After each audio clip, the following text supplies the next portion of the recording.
নমস্কার সবাইকে। আজকে আমরা আমাদের ভারতের ভূগোলের তৃতীয় চ্যাপ্টার ভারতের নদ নদী এর পার্ট 3 আমরা নিয়ে এসেছি। এর আগে আমরা সিন্ধু নদ এবং ব্রহ্মপুত্র নদ আলোচনা করেছিলাম, যেটা আমাদের পার্ট 1 এবং পার্ট 2 এ করা হয়েছিল, যেটা আমাদের এই ভিডিওর ডেসক্রিপশনে দেওয়া আছে। কেউ যদি আগে না দেখে থাকো তাহলে সেই ভিডিওগুলোকে ডেসক্রিপশন থেকে গিয়ে দেখে নাও।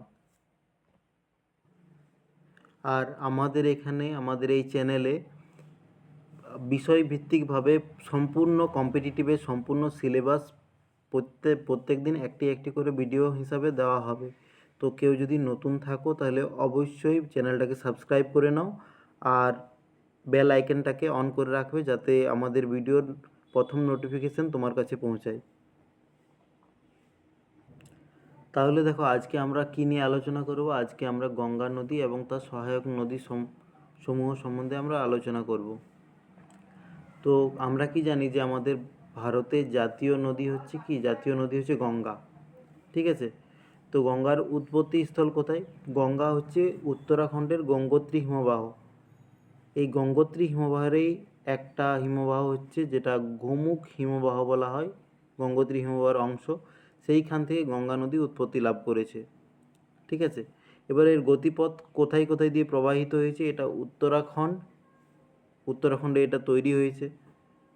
তারপরে উত্তরপ্রদেশ, বিহার, ঝাড়খণ্ড এবং অবশেষে পশ্চিমবঙ্গ দিয়ে প্রবাহিত হয়ে বঙ্গোপসাগরে পতিত হয়েছে। মোট দৈর্ঘ্য কত হচ্ছে? মোট দৈর্ঘ্য হচ্ছে 2525 কিলোমিটার, মানে 2525 কিলোমিটার। এবারে দেখো, গঙ্গা নদীর আমরা কিছুগুলো বৈশিষ্ট্য সম্পর্কে অবগত হব। তো গঙ্গা নদী বিহারকে দুটি অংশে বিভক্ত করেছি কি? উত্তর বিহার এবং দক্ষিণ বিহার। ঠিক আছে? আর গঙ্গা নদীতে আমাদের এক ধরনের ডলফিন পাওয়া যায়। ডলফিন, যেটাকে আমাদের বাংলায় শুশুক বলা হয়, সেটা হচ্ছে কি ভারতের জাতীয় জলজ প্রাণী। 2009 সালে ভারতের জাতীয় জলজ প্রাণী হিসাবে গাঙ্গেয় শুশুককে আমাদের জাতীয় জলজ প্রাণী নেওয়া হয়েছে, বা গাঙ্গেটিক ডলফিন বলা হয়। আর এটা সায়েন্টিফিক নেম হচ্ছে শুশু। যেহেতু সায়েন্টিফিক নেমের নিচে দাগ দেওয়া উচিত, এখানে দাগ দেওয়া হয়নি, তো দিয়ে দিলাম। তো আর একটা জিনিস, এটার গঙ্গার জলের একটা বৈশিষ্ট্য জেনে রাখো। আমরা কি জানি যে গঙ্গার জল আমাদের কাছে পবিত্র। দেখবে যে কোনো পুজো পাশায় গঙ্গার জল ব্যবহার করা হয়। তো গঙ্গার জলে একটা বিশেষ বৈশিষ্ট্য কি? এখানে ফাজ ভাইরাস থাকে। আচ্ছা, ফাজ ভাইরাস কেমন ধরনের হয়? ফাজ ভাইরাস স্ট্রাকচার যদি তোমরা দেখো তাহলে এই ধরনের হ্যাক্সাগনের মতন বডিটা থাকে, আর পাগুলা তোমার এই ধরনের পা থাকে। ঠিক আছে? এই ধরনের পা থাকে, আর এইখানটাতে নিউক্লিয় বস্তুটা থাকে। তো ফাজ ভাইরাসের কাজ কি হয়, বা ব্যাকটেরিয়া ফাজ এটাকে বলা হয়। তো ফাজ ভাইরাস কি করে? যত ধরনের ব্যাকটেরিয়া হয়, ব্যাকটেরিয়াকে নিজের খাদ্য হিসাবে গ্রহণ করে নেয়, মানে ব্যাকটেরিয়াকে ধ্বংস করে দেয়। ঠিক আছে? ফলে কি হয়ে যায় যে গঙ্গার জলে কোনো রকম ব্যাকটেরিয়া বাঁচতে পারে না। ফলে কলেরা বলো বা অন্যান্য যে জলঘটিত যে ব্যাকটেরিয়া ঘটিত যে রোগগুলো হয়, সেইগুলো গঙ্গার জলে থাকে না। ওই জন্য গঙ্গার জলে দেখবে কোনো জায়গাতে যদি আমরা গঙ্গার জল রেখে দিই, অনেক দিন পর্যন্ত গঙ্গার জল ঠিকঠাক অবস্থায় থাকে, কোনো গন্ধ আসে না। আর এই জন্যই হয়তো প্রাচীনকালে এটাকে পবিত্র নদীও বলা হতো। দেখো, এরপর আমরা গঙ্গার গতিপ্রবাহ আমরা আলোচনা করে নেব। তো গঙ্গা নদী কোথা থেকে তৈরি হয়েছে? তো দেখো, প্রাথমিকভাবে যখন এটা দুটা নদীর মিলনের ফলে এটা গঙ্গা নদী তৈরি হয়েছে। আগে এটা গঙ্গা নদী ছিল না। তো দেখো কি কি হচ্ছে। সবচেয়ে প্রথমে একটা ধারা, যেটা হচ্ছে অলকনন্দা, আর আরেকটা ধারা কি হচ্ছে? ভাগীরথী। এই দুটি ধারা মিলিত প্রবাহ গঙ্গা নামে পরিচিত হয়। এইখান থেকে গঙ্গা নামে পরিচিত হচ্ছে। তো দেখো, এই যে অলকনন্দা কোথায় তৈরি হয়েছে? অলকনন্দা তৈরি হয়েছে শতপথ গ্লেসিয়ার বা শতপথ হিমবাহ থেকে তৈরি হয়েছে। আর শতপথ হিমবাহ থেকে তৈরি এখানে দেখো, এই জায়গাতে আমাদের একটা রিভার আসছে, যেটাকে বলা হয় ধৌলিগঙ্গা। ধৌলিগঙ্গা যখন অলকনন্দা নদীর সাথে মিশে, সেই জায়গাটাকে বলা হয় বিষ্ণুপ্রয়াগ। ঠিক আছে? মনে রাখবে এইগুলো। পরবর্তীতে নন্দাকিনী নদী এই স্থানে অলকনন্দাতে মিশেছে। তো নন্দাকিনী আর অলকনন্দার এই জায়গাটাকে বলা হয় নন্দপ্রয়াগ। ঠিক আছে? তারপরে দেখো পিন্ডারি নদী বা পিন্ডার নদী। পিন্ডার নদী অলকনন্দার সাথে যে জায়গাতে মিশে সেইটাকে বলা হয় কর্ণপ্রয়াগ। আর আমাদের এই দিক থেকে দেখো, এই দিক থেকে একটা নদী আসছে যেটাকে বলে মন্দাকিনী। আগে ছিল নন্দাকিনী, এটা হচ্ছে মন্দাকিনী। তো মন্দাকিনী যে জায়গাতে অলকনন্দার সাথে মিশছে সেটাকে বলা হয় কি রুদ্রপ্রয়াগ। তাহলে আমাদের কি হলো, বদ্রীনাথে প্রথমে ধৌলিগঙ্গা যেখানে মিশছে সেটাকে বলা হয় বিষ্ণুপ্রয়াগ, মন্দাকিনী যেখানে মিশছে সেটাকে বলা হয় নন্দপ্রয়াগ, পিন্ডার নদী যেখানে মিশছে সেটাকে বলা হয় কর্ণপ্রয়াগ, আর মন্দাকিনী যেখানে মিশছে সেটাকে বলা হয় রুদ্রপ্রয়াগ। অবশেষে যে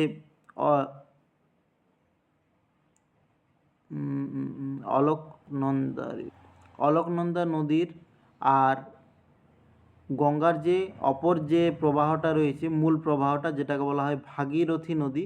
তো এই দুটি নদী যে জায়গায় মিলিত হচ্ছে, অলকনন্দা আর ভাগীরথী যেখান থেকে মিলিত হচ্ছে তারপর থেকে আমাদের গঙ্গা নদীর নামকরণ করা হয়েছে। তো যে জায়গা থেকে আমাদের ভাগীরথী আর অলকনন্দা মিশেছে সেইটাকে বলা হয় কি দেবপ্রয়াগ। এবারে একটা জিনিস মনে রাখবে যে আমাদের কিছুগুলো এখানে পয়েন্ট মনে রাখতে হয় যে এটা কোথায় মিলিত হয়েছে। দেবপ্রয়াগটা কোথায় রয়েছে, এটা উত্তরপ্রদেশের কনৌজে রয়েছে। কনৌজ নামক একটা স্থান আছে যেখানে রয়েছে। আর একটা পয়েন্ট এখানে মনে রাখবে যে আমাদের অনেক সময় কোয়েশ্চেনে দেয় যে এই বদ্রীনাথ শহরটি কোন নদীর তীরে রয়েছে। তো বদ্রীনাথ শহরটি অলকনন্দা নদীর তীরে রয়েছে। আর বদ্রীনাথ তো আমরা জানি বদ্রীনাথ কি হয়, একটা ধাম বটে, 4 ধামের মধ্যে একটা ধাম, যেটা বিষ্ণুর মানে উপাসনা করা হয় যেখানে। এবারে দেখো আমরা কি জানলাম যে দেবপ্রয়াগের জায়গা থেকে গঙ্গা নামে এটা চলে আসে। তারপরে আমাদের কি হচ্ছে, গঙ্গা নদীর সাথে বিভিন্ন নদী এখানে মিশেছে। ঠিক আছে, তার আগে আমি একটা পয়েন্ট বলে দিচ্ছি যে গঙ্গা নদীর সবচেয়ে বড় সহায়ক নদী হচ্ছে কি যমুনা। আর যমুনা নদী যে জায়গাটাতে মিশছে সেটাকে বলা হয় প্রয়াগরাজ। আগে এর নাম ছিল কি এলাহাবাদ, বর্তমানে এর নাম হয়ে গেছে প্রয়াগরাজ, যেখানে কুম্ভ মেলা লাগে। ঠিক আছে, এবারে দেখো যে গঙ্গার যে সহায়ক নদীগুলো রয়েছে, গঙ্গার সহায়ক নদীগুলোকে আমরা দুটো ভাগে ভাগ করি। কি কি ভাগ? একটা হচ্ছে লেফট সাইড ট্রিবিউটারি আর একটা হচ্ছে right side tributary. Left side কোনটা হচ্ছে, এই সাইডটা হচ্ছে লেফট সাইড আর এই সাইডটা হচ্ছে রাইট সাইড ট্রিবিউটারি। ঠিক আছে, এই ধারের নদীগুলো হচ্ছে রাইট সাইড ট্রিবিউটারি আর এই ধারের নদীগুলো হবে লেফট সাইডের ট্রিবিউটারি। ঠিক আছে, তাহলে দেখো আমাদের কোন কোন নদী আসছে। সবচেয়ে প্রথমে আসছে রামগঙ্গা, তারপরে আসছে গোমতী, তারপরে ঘরঘরা, এই দিয়ে ঘরঘরা আসছে, এটা গণ্ডক, কোশি, তারপরে মহানন্দা। এই নদীগুলো হলো কি, এই নদীগুলো হলো লেফট সাইডের ট্রিবিউটারি। রাইট সাইডের ট্রিবিউটারি কি কি হচ্ছে, রাইট সাইডের ট্রিবিউটারি হচ্ছে যমুনা, সোন, এই দুটো হচ্ছে গঙ্গার রাইট সাইডের ট্রিবিউটারি। এবার দেখো যমুনার ক্ষেত্রে আমার কি হয়, যমুনার ক্ষেত্রে আরও এর ট্রিবিউটারি হয় চম্বল, সিন্ধ, বেতওয়া, কেন। আর একটা জিনিস মনে রাখবে, এখানে একটা ম্যাপে দেওয়া নেই যে যমুনার একটা তোমার লেফট সাইডে একটা ট্রিবিউটারি থাকে যেটাকে বলা হয় হিন্ডন রিভার, যেটা পরে যখন আমরা যমুনা পড়বো তখন আমরা ওটাকে দেখে নেবো ভালো করে। ঠিক আছে, এবারে গঙ্গা কি হয়, গঙ্গা পরবর্তীতে এই ফারাক্কা ব্যারেজের কাছে দুটা ভাগে ভাগ হয়ে যায়। আগের নদীগুলো কি এর সহায়ক নদী ছিল, এগুলো মিশ ছিল নদীর গঙ্গা নদীর মধ্যে, কিন্তু পরবর্তীতে ফারাক্কা ব্যারেজের কাছে এটা কি দুটা ভাগে ভাগ হয়ে যায়। পদ্মা নামে একটি অংশ বাংলাদেশে চলে যায় আর হুগলি নামে একটি অংশ পশ্চিমবঙ্গের মধ্যে প্রবেশ করে। এবারে দেখো আমরা গঙ্গার বাম তীরে সহায়ক নদীগুলো নিয়ে আলোচনা শুরু করছি। তো সবচেয়ে প্রথমে লেফট সাইড বা বাম তীরের উপনদীর মধ্যে হচ্ছে কি রামগঙ্গা। আর এটাই কি গঙ্গার প্রথম সহায়ক নদী। প্রশ্নের মধ্যে আসে যে গঙ্গার প্রথম সহায়ক নদী কি, গঙ্গার প্রথম সহায়ক নদী হচ্ছে রামগঙ্গা। রামগঙ্গার কোথায় উৎপত্তি হয়েছে, উত্তরাখণ্ডের চামেলি জেলার দুধাতালি পাহাড়ের, দেখো মনে রাখবে উত্তরাখণ্ডের চামেলি জেলার দুধাতালি পাহাড়ের দিওয়ালি খাল থেকে রামগঙ্গার উৎপত্তি হয়েছে। এটি উত্তরাখণ্ড এবং উত্তরপ্রদেশের উপর দিয়ে প্রবাহিত হয়ে কনৌজের কাছে গঙ্গা নদীতে মিশেছে। ঠিক আছে, এবং এটার মধ্যে ইম্পর্ট্যান্ট পয়েন্ট একটা রয়েছে, যেটা এটি কি Jim Corbett national park. Jim Corbett national park, যেটা কি হচ্ছে আমাদের ভারতের সবচেয়ে প্রাচীন ন্যাশনাল পার্ক। তো জিম করবেট ন্যাশনাল পার্কের মধ্য দিয়ে প্রবাহিত হয়েছে, আর ওই জন্যই জিম করবেট ন্যাশনাল পার্কে কি রামগঙ্গা ন্যাশনাল পার্কও বলা হয়। ঠিক আছে, নেক্সট দেখো গোমতী রিভার। গোমতী কি হচ্ছে গঙ্গার বাম তীরের নদী। আমরা জানি বাম তীরের নদীগুলো আমরা এখন পড়ছি, কিন্তু একমাত্র এক্সেপশন কি এক্সেপশন, যে গঙ্গার যে লেফট সাইডে যতগুলো রিভার রয়েছে, লেফট সাইডে যতগুলো রিভার রয়েছে সব রিভারগুলোই কি, সব রিভারগুলোই মূলত হিমালয় থেকে উৎপত্তি লাভ করেছে। কিন্তু একমাত্র এক্সেপশন যেটা কি হচ্ছে গোমতী রিভার, এটি কি হিমালয় থেকে উৎপত্তি লাভ করেনি। তাহলে কোথা থেকে করেছে?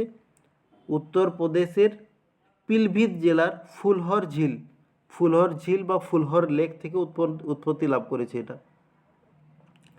আর উৎপত্তি লাভ করার পরে উত্তরপ্রদেশের গাজীপুরের কাছে গঙ্গা নদীতে মিশেছে। ঠিক আছে, ইম্পর্ট্যান্ট পয়েন্ট আর একটা বারবার অনেক বেশিবার কোয়েশ্চানে আসে, যে লখনৌ শহরটা কোন নদীর তীরে অবস্থিত। লখনৌ শহরটা গোমতী নদীর তীরে অবস্থিত। লখনৌ কি হচ্ছে উত্তরপ্রদেশের রাজধানী। ঠিক আছে, তাহলে তোমরা কমেন্টে করো যে উত্তরপ্রদেশের বর্তমানে সিএম কে আছে আর উত্তরপ্রদেশের বর্তমানে গভর্নর কে আছে।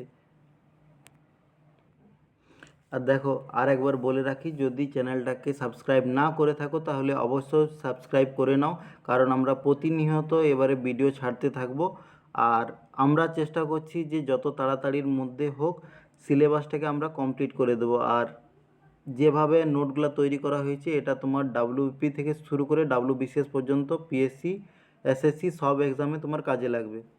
ঠিক আছে, তাহলে দেখো আমাদের নেক্সট রিভার হচ্ছে সরজু নদী। আর সরজু নদীকেই বলা হয় ঘরঘরা নদী। তো কোথায় উৎপত্তি লাভ করেছে? আচ্ছা, মনে রাখবে যে এগুলো আমরা যতগুলো নদী পড়ছি সবগুলা কি হচ্ছে গঙ্গার বাম তীরের উপনদী।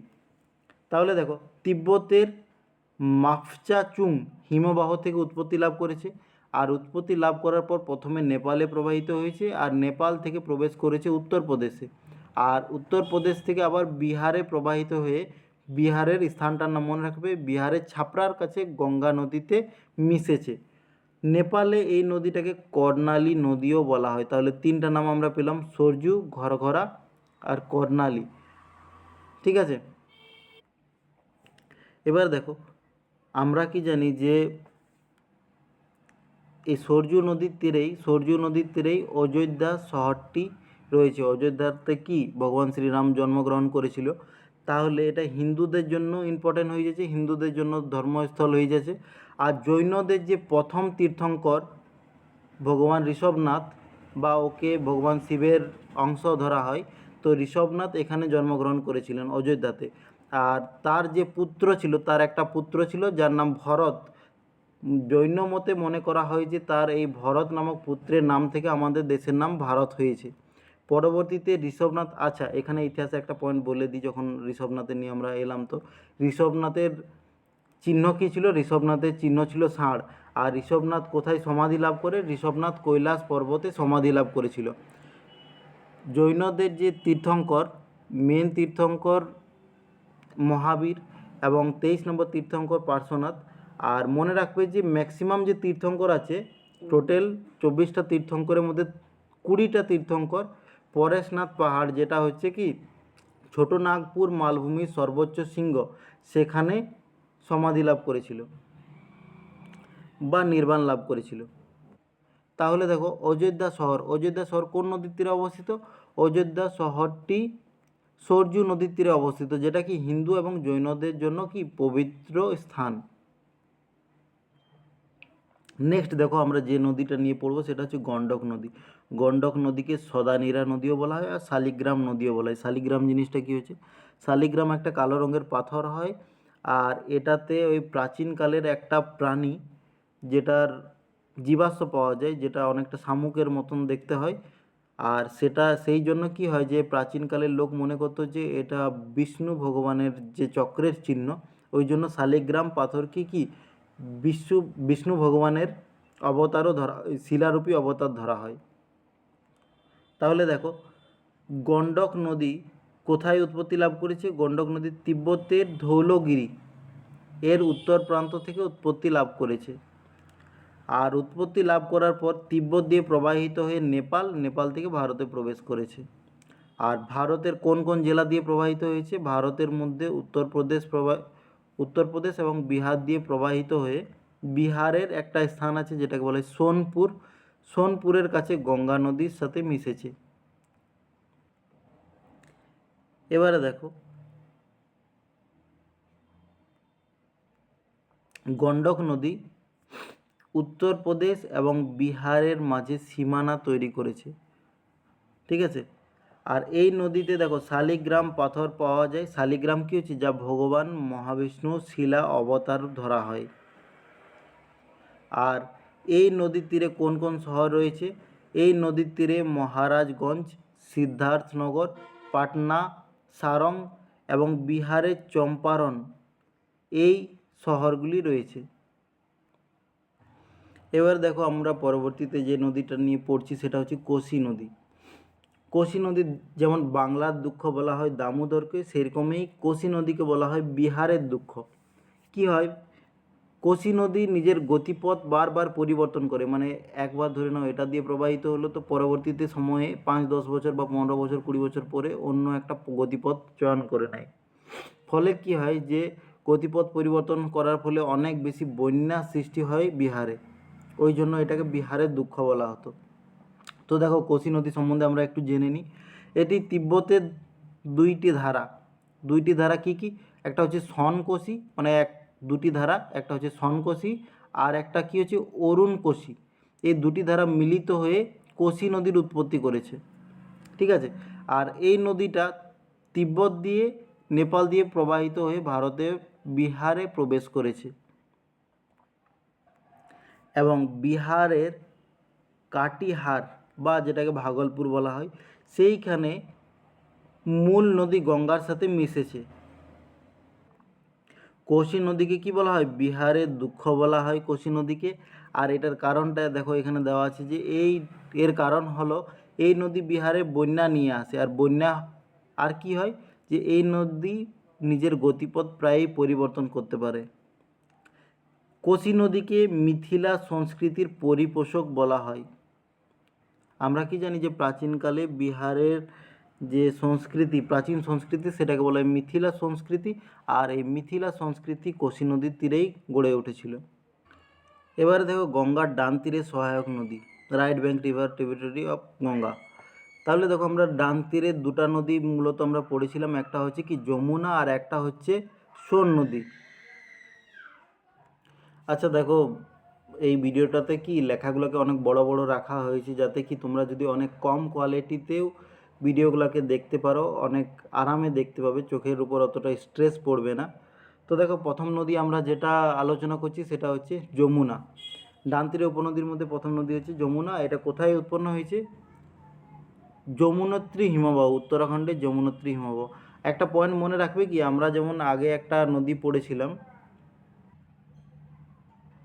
গোমতী নদী পড়েছিলাম, তো গোমতী নদী কি লেফট সাইডে যে নদীগুলো ছিল তার মধ্যে একমাত্র নদী ছিল যে হিমালয় থেকে উৎপন্ন লাভ করেনি। আমাদের ডান দিকে নদীগুলোর ক্ষেত্রে কিন্তু উল্টা কেস, ডান দিকে যতগুলো নদী আছে সবগুলাই কি আলাদা জায়গা থেকে তৈরি হয়েছে, একমাত্র যমুনা যে হিমালয় থেকে উৎপত্তি লাভ করেছে। ঠিক আছে, ওই দিক থেকে কিন্তু হিমালয় থেকে লেফট সাইডে যতগুলো নদী ছিল সব হিমালয় থেকে উৎপত্তি লাভ করেছে শুধুমাত্র গোমতী বাদ দিয়ে। কিন্তু রাইট সাইডের ক্ষেত্রে সব নদীগুলো অন্য জায়গা থেকে অন্য পাহাড় থেকে উৎপত্তি লাভ করেছে, একমাত্র যমুনা হিমালয় থেকে উৎপত্তি লাভ করেছে। ঠিক আছে, দেখো তাহলে কি উত্তরাখণ্ডের যমুনোত্রী হিমবাহ থেকে এটা তৈরি হয়েছে, যেটা বন্দরপুর সিংহে রয়েছে। আর এটি কোন কোন রাজ্য দিয়ে প্রবাহিত হয়েছে? উত্তরাখণ্ড, হিমাচল প্রদেশ, হরিয়ানা, দিল্লি আর উত্তরপ্রদেশ, এই 4টি রাজ্য দিয়ে। আর যেহেতু দিল্লি একটা কী হয়েছে কেন্দ্রশাসিত অঞ্চল, তাহলে এই 5টা স্থান দিয়ে প্রবাহিত হয়েছে। যমুনা কি উত্তরপ্রদেশ এবং হরিয়ানার মধ্যে সীমারেখা তৈরি করেছে। নেক্সট হচ্ছে উত্তরপ্রদেশের যে প্রয়াগরাজ সেই জায়গাতে এটি মূল প্রবাহ গঙ্গা নদীর সাথে মিশেছে। যমুনা এই দিক থেকে মিশছে আর গঙ্গার মূল প্রবাহ এই দিক থেকে মিশছে। এই জায়গাটাকে বলা হয় প্রয়াগরাজ, যেখানে কি কুম্ভ মেলা কিছুদিন আগেই পার হলো। এবারে দেখো যমুনা নদীর আমরা গতি প্রবাহ সম্বন্ধে জানবো, ঠিক আছে? তাহলে দেখে নাও, এটা দেখো এই সাইডে এটা হচ্ছে মূল গঙ্গা নদী, আর এই দিক থেকে আসছে এটা যমুনা নদী। তো যমুনা নদী যে জায়গাটাতে মিলেছে এই জায়গাটাকে বলা হয় প্রয়াগরাজ। কোথায় রয়েছে? উত্তরপ্রদেশে রয়েছে। তো যমুনা এখানে যমুনেত্রী হিমবাহ থেকে উৎপত্তি লাভ করেছে। এইখানে দেখো চম্বল নদী এই দিক থেকে। আর এবারে দেখো এখানে আমাদের এই সাইডটাকে হচ্ছে রাইট সাইড আর এটা হচ্ছে লেফট সাইড, ঠিক আছে? এখানে একটা নদী এসছে, এটা অ্যাড করে দিচ্ছি, হিন্ডন রিভার এখানে আছে। তো দেখো রাইট সাইডের নদীর মধ্যে আমাদের কী কী নদী হয়েছে? চম্বল নদী, যেটা জনাপাও পাহাড় থেকে তৈরি হয়েছে, ইটাবার কাছে এখানে মিশেছে। আর শিপ্রা নদী কাকিবাড়ি পাহাড় থেকে এটা উৎপত্তি লাভ করেছে, আর এটা এই চম্বল নদীতে মিশেছে, ঠিক আছে? চম্বল নদী সহায়ক নদী হচ্ছে। পরবর্তীতে বেতওয়া নদী এই বিন্ধ্য পর্বত থেকে উৎপত্তি লাভ করে যমুনাতে মিশেছে। তারপর হচ্ছে কেন নদী কাইমুর রেঞ্জ থেকে উৎপত্তি লাভ করেছে আর এই যমুনাতে মিশেছে। আর এখানে একটা নদী আছে হিন্ডন নদী, ঠিক আছে? নামটা মনে রাখবে, লিখে নেবে। দেখো এবারে পরবর্তীতে আমরা যমুনার যে সহায়ক নদীগুলো আছে সেগুলো নিয়ে আমরা একটু পরে পড়ব। তো যমুনার নিয়ে আমরা একটু কিছুগুলো পয়েন্ট জেনে রাখি, যে যমুনাকে কি বলা হয়? সূর্যপুত্রী বলা হয়, কালিন্দী বলা হয়, ঠিক আছে? আর গঙ্গার এটা কি দীর্ঘতম সহায়ক নদী। গঙ্গার যতগুলো সহায়ক নদী আছে তার মধ্যে সবচেয়ে লম্বা হচ্ছে যমুনা। এটার দৈর্ঘ্য কত হচ্ছে? 1376 কিলোমিটার, ঠিক আছে? আর দেখো যে পয়েন্টটা বললাম, গঙ্গার বাম তীরের যতগুলা এখানে একটা পয়েন্টকে একটু ভুল হয়ে গেছে, এটা বাম তীর হবে না, এটা হবে ডান তীর, ঠিক আছে? টাইপিং মিস্টেক হয়েছে, ডান তীর হবে। তো ডান তীরের উপনদীর মধ্যে একমাত্র উপনদী যেটা কি হিমালয় থেকে সৃষ্টি হয়েছে। এবারে দেখো গঙ্গার ডান তীরের আর একটা নদী যেটা সোন নদী নিয়ে আমরা একটু পড়ে নিই, তারপরে আমরা যমুনার যে সহায়ক নদীগুলো আছে সেইগুলো নিয়ে আমরা আলোচনা করব। তো সোন নদী কোথায় উৎপত্তি লাভ করেছে? সোন নদী উৎপত্তি লাভ করেছে ছত্তিশগড়ের অমরকণ্টক থেকে, এটা উৎপত্তি লাভ করেছে। ছত্তিশগড় এটা কোথায় কোথায় প্রবাহিত হয়েছে? ছত্তিশগড়, মধ্যপ্রদেশ, প্রথমে মধ্যপ্রদেশ, তারপরে ছত্তিশগড়, তারপরে উত্তরপ্রদেশ এবং বিহার দিয়ে এটা প্রবাহিত হয়ে বিহারের পাটনার কাছে গঙ্গা নদীতে মিশেছে। নেক্সট কি? রিহান্দ একটা নদী হচ্ছে যেটা কি সোন নদীর একটা সহায়ক নদী। তো ইম্পর্ট্যান্ট কী জন্য? যে রিহান্দ নদীটা সোনভদ্র ডিস্ট্রিক্ট বা সোনভদ্র জেলাতে বা সোনভদ্র একটা স্থান রয়েছে, যেখানে কি সোন নদীর সাথে মিশেছে রিহান্দ নদীটা। আর এই মিলনস্থলে ভারতের বৃহত্তম কৃত্রিম হ্রদ নাম কি? গোবিন্দ বল্লভ পন্থ। ভারতের বৃহত্তম কৃত্রিম হ্রদ গোবিন্দ বল্লভ পন্থ কোন নদীর উপর আছে? রিহান্দ নদীর উপর আছে। আসলে মূলত রিহান্দ এবং সোন নদীর মিলনস্থলে গোবিন্দ বল্লভ পন্থ তৈরি করা হয়েছে। এটা কোন ডিস্ট্রিক্টে আছে? সোন ডিস্ট্রিক্টে আছে। এবারে দেখো যমুনার যে ট্রিবিউটারি রিভার সেগুলো নিয়ে একটু দেখে নাও, এটা নিয়ে আমরা আলোচনা করব। তাহলে দেখো যমুনার ডান তীরের নদী, তো যমুনার প্রথমে ডান তীরের নদী রয়েছে চম্বল কোথায় তৈরি হয়েছে? চম্বল তৈরি হয়েছে জনাপাও পাহাড়, যেটা মধ্যপ্রদেশের ইন্দোরের নিকটে রয়েছে। বানানের একটু ভুল হয়েছে। তো মধ্যপ্রদেশের ইন্দোরের নিকট জনাপাও পাহাড় থেকে চম্বল নদীর উৎপত্তি লাভ করেছে। এই নদী কী হয়? অনেক বেশি পরিমাণে মৃত্তিকা ক্ষয় করে, আর মৃত্তিকা ক্ষয়ের ফলে কি হয়েছে? যে জমির যে উর্বরতা সেটা নষ্ট হয়ে যায়। তো মালাবার মালভূমিরকে বঞ্জর ভূমিতে পরিণত করেছে কোন নদীটা? চম্বল নদীটা, ঠিক আছে? আর কোশি নদীর মতোই চম্বল নদীও কী করে? নিজের গতিপথ পরিবর্তন করে। আর আমরা তো আগে থেকেই জানি যে চম্বলে যেহেতু এখানে কি চাষবাস খুব একটা ভালো হয় না, ফলে এখানের যে আগেকার যত বড় বড় ডাকুগুলা হতো সব চম্বল থেকে থাকতো, যেমন ফুলন দেবীর নাম আমরা সবাই জানি।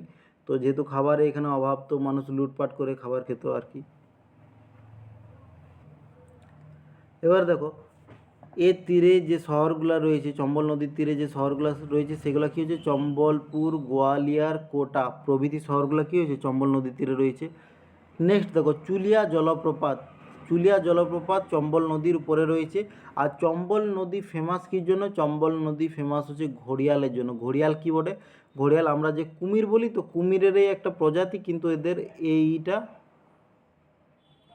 এটা সোজা থাকে, যে ওই মুখের যে শেপটা থাকে সেটা আই আকৃতির থাকে। আর আমাদের নর্মাল যে ক্রোকোডাইল হয় সেটা কি ভি আকৃতির থাকে। আর এই ঘড়িয়ালদের কি বলা হয়, এলিগেটর বলা হয়। আর আমাদের নর্মাল এই কুমিরগুলোকে বলা হয় ক্রোকোডাইল। একটু আগে আমরা কি দেখলাম যে চম্বল নদীর একটা সহায়ক নদী হচ্ছে শিপ্রা নদী, ছবিটার মধ্যে আমরা দেখেছিলাম। একটু তোমরাকে আর একবার দেখিয়ে দিচ্ছি। দেখো চম্বল নদীর এই সহায়ক নদী হচ্ছে শিপ্রা নদী, এখানে গিয়ে চম্বল নদীতে মিশেছে। শিপ্রা নদীর নিয়ে সবচেয়ে বেশিবার যে কোয়েশ্চেনটা এসেছে, সেই কোয়েশ্চেনটা হচ্ছে কি, উজ্জৈন শহরটি কোন নদীর তীরে অবস্থিত। উজ্জৈন শহরটি শিপ্রা নদীর তীরে অবস্থিত। আর উজ্জৈনে আমাদের কি আছে, ফেমাস মহাকাল মন্দির রয়েছে, মহাকাল মন্দির রয়েছে ওখানে, যেটা মধ্যপ্রদেশের উজ্জৈন শহরে রয়েছে। আর এই যে শিপ্রা নদীটা কোথায় উৎপত্তি লাভ করেছে, কাকাবাড়ি পাহাড় থেকে এটা উৎপত্তি লাভ করেছে। নেক্সট দেখো আমাদের নদী হচ্ছে বেতোয়া নদী। বেতোয়া নদী কোথায় উৎপত্তি লাভ করেছে, মধ্যপ্রদেশের বিন্ধ্য পর্বত থেকে এটা উৎপত্তি লাভ করেছে। আর মধ্যপ্রদেশে আর উত্তরপ্রদেশ দিয়ে এটা প্রবাহিত হয়েছে। উত্তরপ্রদেশের হামিরপুরের কাছে এটা যমুনাতে মিশেছে। ইম্পর্ট্যান্ট পয়েন্ট কি হচ্ছে, যে ঝাঁসি শহরটি বেতোয়া নদীর তীরে অবস্থিত। ঝাঁসি থেকে আমরা জানি যে ঝাঁসির রানী লক্ষ্মীবাই 1857 খ্রিস্টাব্দের কি মহাবিদ্রোহে লড়েছিল। নেক্সট নদী হচ্ছে যে সিন্ধ নদী। সিন্ধ নদী থেকে কনফিউজ হয়ে যায় না, এটা সিন্ধু নদী নয়, সিন্ধ নদী। সিন্ধ নদী নিয়ে বেশি পয়েন্ট আমাদের মনে রাখার দরকার নেই, যে এটি মধ্যপ্রদেশে উৎপত্তি লাভ করেছে, মধ্যপ্রদেশ আর উত্তরপ্রদেশ দিয়ে প্রবাহিত হয়ে যমুনাতে গিয়ে মিশেছে। এবারে দেখো কেন নদী হচ্ছে আমাদের মানে লাস্ট যদি বলতে পারো যে যমুনার ডান তীরের নদীগুলোর মধ্যে শেষ নদী হচ্ছে কেন নদী। তাহলে দেখো এটি মধ্যপ্রদেশের কৈমুর পাহাড় থেকে এটা উৎপত্তি লাভ করেছে। আর মধ্যপ্রদেশ আর উত্তরপ্রদেশ দিয়ে প্রবাহিত হয়ে উত্তরপ্রদেশের বান্দা জেলার কাছে যমুনাতে মিশেছে। এবার দেখো হিন্ডন নদী কি হচ্ছে, হিন্ডন নদী হচ্ছে যমুনার বাঁ তীরের সহায়ক নদী। এটা কোথা থেকে উৎপত্তি লাভ করেছে, এটা শিবালিক হিমালয়ের শাকাম্বরী দেবী রেঞ্জ, যেটা কোথায় রয়েছে, সাহারানপুরে রয়েছে, সেখান থেকে উৎপত্তি লাভ করেছে। তো এটি এর তীরবর্তী শহর কী হচ্ছে, সাহারানপুর, মেরঠ, হাপুর, গাজিয়াবাদ প্রভৃতি শহরগুলো কি হিন্ডন নদীর তীরে অবস্থিত। এটি নয়ডার সেক্টর 150 এর কাছে যমুনা নদীতে মিশেছে। আর দেখো তোমাদের সিন্ধু সভ্যতার ভিডিও আমাদের ছাড়া আছে, তো সিন্ধু সভ্যতার আমরা আলোচনা করেছিলাম কি, যে সিন্ধু সভ্যতার সবচেয়ে পূর্বতম যে স্থানটা রয়েছে সেটার নাম কি, আলমগীরপুর। সবচেয়ে দক্ষিণতম বিন্দু কি হচ্ছে, দাইমাবাদ। সবচেয়ে উত্তরতম বিন্দু হচ্ছে মান্দা, যেটা জম্মু কাশ্মীরে রয়েছে। আর সবচেয়ে পশ্চিমতম বিন্দু হচ্ছে সুতকাজেন্দা, যেটা পাকিস্তান আর ইরান বর্ডারে রয়েছে। তাহলে আলমগীরপুর কোথায় রয়েছে, উত্তরপ্রদেশে। দাইমাবাদ কোথায় রয়েছে, মহারাষ্ট্রে। মান্দা রয়েছে জম্মু কাশ্মীরে রয়েছে। তো এই আলমগীরপুর যেটা সবচেয়ে পূর্বতম বিন্দু, সেটা কোন নদীর তীরে অবস্থিত ছিল, সেটা এই হিন্ডন নদীর তীরেই অবস্থিত ছিল। ঠিক আছে, এবার দেখো কেউ যদি আমাদের সেই সিন্ধু সভ্যতার ভিডিও না দেখে থাকো, তাহলে চ্যানেলে চেক আউট করো, প্রাচীন ইতিহাসের মানে এনশিয়ান্ট হিস্ট্রিতে পেয়ে যাবে, প্লেলিস্টে সিন্ধু সভ্যতা পেয়ে যাবে। আর না হলে এই ভিডিওটা শেষে আমি সেটার ডেসক্রিপশানে লিঙ্ক দিয়ে দেবো। এবারে দেখো আমরা গঙ্গার শাখা নদী নিয়ে আমরা পড়ব। তাহলে গঙ্গার শাখা নদী কী হয়েছে, গঙ্গা এই ফারাক্কা ব্যারেজের কাছে দুটা ভাগে বিভক্ত হয়েছে। একটা পদ্মা নামে বাংলাদেশে প্রবেশ করেছে, আর একটা হুগলি নাম দিয়ে পশ্চিমবঙ্গে প্রবাহিত হয়েছে। দেখো ওই পয়েন্টগুলাই হয়েছে। গঙ্গা পশ্চিমবঙ্গের মুর্শিদাবাদের ফারাক্কা ব্যারেজের নিকটে দুটি ভাগে বিভক্ত হয়েছে। আর হুগলি নদী নামে পশ্চিমবঙ্গে একটি প্রবাহিত হয়েছে, অপর ভাগটি পদ্মা নদী নামে বাংলাদেশে প্রবাহিত হয়েছে। ফারাক্কা বাঁধ কবে নির্মাণ করা হয়েছে? ফারাক্কা বাঁধ 1970 খ্রিস্টাব্দে নির্মাণ কমপ্লিট হয়ে যায়, কিন্তু এটা কার্যকরী হয় 1975 সাল থেকে এটার কাজ স্টার্ট হয়ে যায়। কোথায় রয়েছে? মুর্শিদাবাদে রয়েছে। তাছাড়া দেখো হুগলি নদীর তীরে কোন শহরটি রয়েছে? হুগলি নদীর তীরে কলকাতা শহরটি রয়েছে। এবার দেখো হুগলি নদীর সহায়ক নদী। হুগলি নদীর সহায়ক নদী আমরা একটু আগে ছবিটাতে দেখলাম। ছবিটাতে দেখো হুগলি নদীর সহায়ক নদী এখানে কি হচ্ছে? দামোদর নদী। এবার দেখো দামোদর নদী নিয়ে আমরা পড়ে রাখি। অন্যান্য যে পশ্চিমবঙ্গের যে নদীগুলো রয়েছে সেগুলো আমরা পশ্চিমবঙ্গের ভূগোলে পড়ব।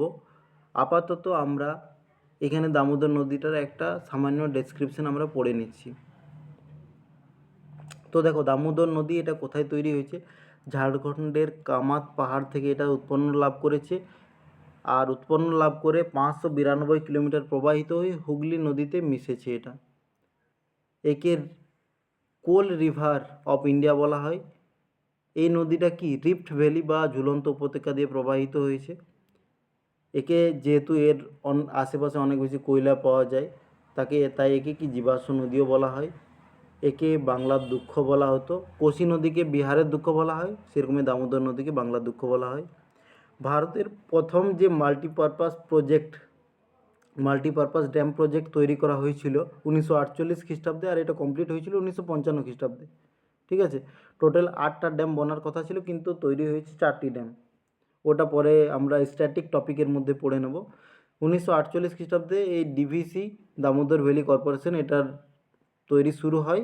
আর মনে রাখবে যে এই যে প্রজেক্টটা স্টার্ট হয়েছিল এটা আমেরিকার টেনেসি ভ্যালি প্রজেক্ট থেকে করা হয়েছিল। এর আন্ডারে 4টি ড্যাম আমাদের মোটমাট তৈরি হয়েছে, যেটা 1955 পর্যন্ত কাজটা কমপ্লিট হয়ে যায়। তাহলে দেখো আমাদের মোটামুটি আজকে আমরা গঙ্গা নদী এবং গঙ্গা সহায়ক নদী, শাখা নদী সব আমরা পড়লাম, যমুনা নদী পুরোটাই পড়লাম। তাহলে আজকে আমাদের কি উত্তর ভারতের যে নদ নদীগুলো সেগুলো আজকে আমাদের কমপ্লিট হয়ে গেল। কালকে বা পরবর্তীতে আমরা যখনই ভিডিও আনবো সেটাতে আমাদের সাউথ ইন্ডিয়ার নদীগুলো আমরা আলোচনা করব। তো আশা করি তোমাদের ভিডিওটা ভালো লেগেছে। যদি এতক্ষণ ভিডিওর মধ্যে বনে আছো মানে তুমি সিরিয়াস অ্যাসপারেন্ট। দেখবে অনেক জায়গাতে কি হয়, ডায়লগ বাজি করে অল্প পড়িয়ে নিয়ে চলে যায়। আমরা চেষ্টা করি যে ম্যাক্সিমাম পড়াটাকে এখানে কভার করার। তোমরা যাতে নোট বানাতে পারো ওই জন্য পরপর সাজানোভাবে লিখিত অবস্থায় পড়াগুলো রয়েছে। তো নিজেদের বন্ধুবান্ধবী বা যারা সিরিয়াস অ্যাসপিরেন্ট বা যারা চাকরি লাগাতে চায় তাদেরকে শেয়ার করো এটা খুব বেশি করে। আর আশা করি এটা তোমাদের খুবই কাজে লাগবে। ভিডিওটিকে এতক্ষণ ধৈর্য ধরে দেখার জন্য অসংখ্য ধন্যবাদ। আর নিজের বন্ধুবান্ধবদের মধ্যে এটাকে শেয়ার করতে অবশ্যই ভুলবে না। ভিডিওটাকে লাইক করে দাও। যে জায়গাতে তোমার অসুবিধা হয়েছে বা কোনো কিছু যদি প্রশ্ন থাকে তাহলে সেটা কমেন্ট করো, আর নিজের বন্ধুবান্ধবদের মধ্যে সেটাকে শেয়ার করে দাও। আর অবশ্যই আরেকবার বলছি ধন্যবাদ সবাইকে আমাদের এই ফ্যামিলির সাথে যুক্ত হওয়ার জন্য। আর যদি চ্যানেলটাকে সাবস্ক্রাইব না করে থাকো তো অবশ্যই করে দাও। Tata bye bye. পরবর্তী ভিডিওতে তোমাদের সাথে আবার দেখা হচ্ছে।